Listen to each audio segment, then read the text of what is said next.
अगर किसी सुनसान जंगल में रात की ठीक 12:47 पर कोई तुम्हारा नाम लेकर फुसफुसाए तो पलटकर मत देखना, क्योंकि उस आवाज का मालिक इंसान नहीं होता।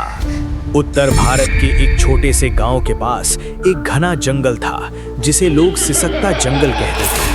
कहा जाता था रात होते ही पेड़ों के बीच से किसी के रोने और किसी जानवर के गुर्राने की आवाज आती थी। कोई भी उस जंगल में सूरज ढलने के बाद कभी वापस नहीं आया। रवि, एक वाइल्ड लाइफ फोटोग्राफर, इन अफवाहों पर हंसता था। एक रात वो कैमरा लेकर उसी जंगल में घुस गया। घड़ी में समय था 12:32 AM। अचानक खर्र खर्र झाड़ियों के हिलने की आवाज आई। फिर किसी ने धीमे से कहा, रवि। उसका दिल जोर से धड़कने लगा। ये आवाज उसकी माँ जैसी थी। जंगल के बीचों बीच उसने देखा एक विशालकाय परछाई, आधी इंसान आधी जानवर। उसकी आंखें जलते अंगारों जैसी थीं, नाखून इतने लंबे कि पेड़ों की छाल उखड़ जाए।